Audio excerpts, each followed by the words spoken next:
আসসালামু আলাইকুম। সর্বপ্রথম ক্ষমা চেয়ে নেব পূর্ণভূমি সিলেটবাসীর কাছ থেকে। কারণ হচ্ছে সিলেটের বড় ছোট মানুষগুলো খুবই সৎ এবং আত্মীয়পরায়ণ। কিন্তু সিলেটের রাস্তাগুলো খুবই বাজে। সিলেটের আল্লাহর দান, প্রাকৃতিক সৌন্দর্যের অভাব নেই, পর্যটন কেন্দ্রের অভাব নেই। কিন্তু রাস্তাগুলো খুবই খারাপ, বাজে। আজকের এই যে ভিডিওটি দেখতেছেন, এটা হচ্ছে মৌলভীবাজারের রাস্তা। আপনি যদি কখনো বাইক নিয়ে স্পিড 30-এর ওপর ড্রাইভ করতে চান, নিশ্চিত বিজয় আপনার দুর্ঘটনার জন্য।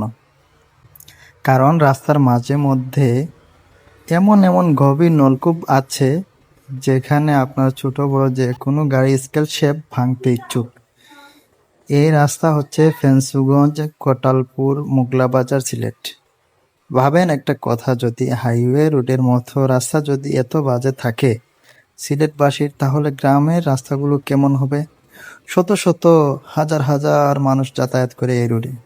সিলেটের মানুষ লন্ডন, আমেরিকা, ইউরোপ থাকে, কিন্তু তাদের রাস্তা বলে দেয় সিলেটবাসী কেমন আছে। বেশি বললে সিলেটের লোকেরা বলবে সিলেটের লোকদের নিয়ে ঠাট্টা করতেছি। যদি ভাবেন হ্যাঁ তাই, পর্যটন কেন্দ্রগুলো ভালোভাবে বেড়ানো যায় না সিলেটের রাস্তাগুলোর কারণে। এত খারাপ, এত বাজে, বলা বলার কোনো ভাষা নেই।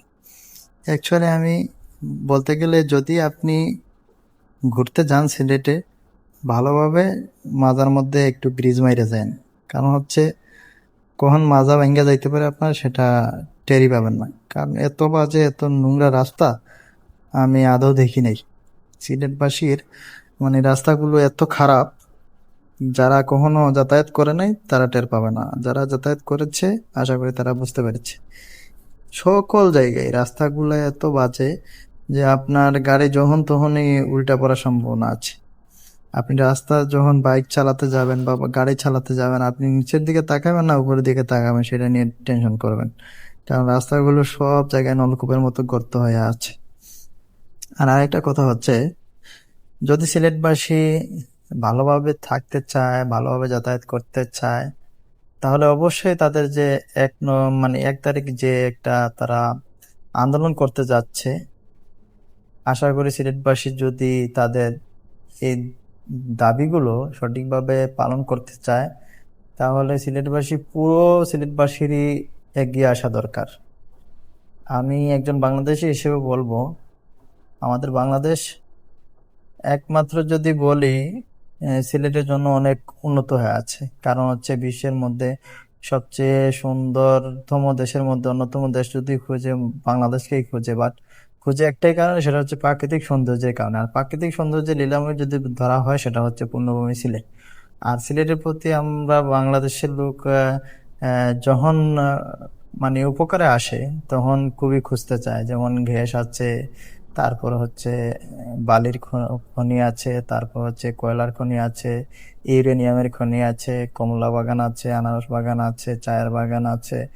তো আরো অনেক কিছুই যেগুলা খনিজ সম্পদ আছে, তো সেগুলোর প্রতি সবারই টান আছে। কিন্তু একটা জিনিস খেয়াল করা উচিত, এই খনিজ সম্পদগুলো আসতেছে একমাত্র সিলেটবাসীর মাধ্যমে। সিলেটবাসীর এই খনিজ সম্পদগুলা একজন ড্রাইভার যখন ড্রাইভ কইরা এক জায়গা থেকে অন্য জায়গায় নেওয়ার চেষ্টা করে, তখন সে বুঝে আসলে তার মজাটা কেমন, গাড়ি চালানোটা কেমন। আপনারা যে রাস্তাটা দেখতেছেন এই ভিডিওর মধ্যে, সেটা খুবই ভয়ানক রাস্তা, একটা হাইওয়ে রাস্তা। কিন্তু আসলে দুর্ভাগ্যবশত এই রাস্তায় যদি কোনো অসুস্থ মানুষ যায়, যাতায়াত করে, যদি পা ভাঙ্গা থাকে বা হাড় ভাঙ্গা থাকে কোথাও, তাহলে তার ওইখানে হাড় ভাঙ্গা আরো মানে সুন্দর হয়ে যাবে, সুস্থ হয়ে যাবে, ভালো হয়ে যাবে এই রাস্তাগুলোর ঝাঁকি ঝুঁকি খেয়ে।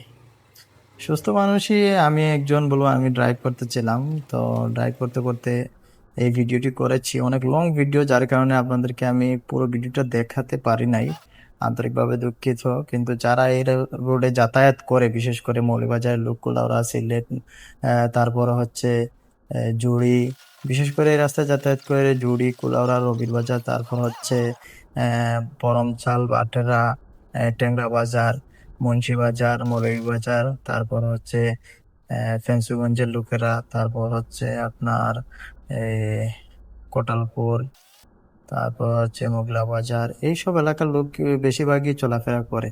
তো ওরাই বলতে পারবে আসলে এই রাস্তাটা সত্য না মিথ্যে বলতেছি, যাচাই করে দেখবেন। আর এটা শুধু একটাই ভিডিও করলাম, বাট এরকম হাজারো ভিডিও আছে, বাট আমি সেগুলো শেয়ার করতেছি না, কারণ হচ্ছে আমার কাছেই নিজের কাছেই খারাপ লাগতেছে, কারণ যাতায়াত করতে খুবই খারাপ লাগে। আর এই রাস্তাগুলোর বলা আসলে ভাষা হারিয়ে ফেলেছি। সবাই ভালো থাকবেন, সুস্থ থাকবেন, আর সিলেটবাসীর প্রতি দয়া রইলো, মায়া রইলো। থাক, আল্লাহ হাফিজ, ভালো থাকেন, আসসালামু আলাইকুম।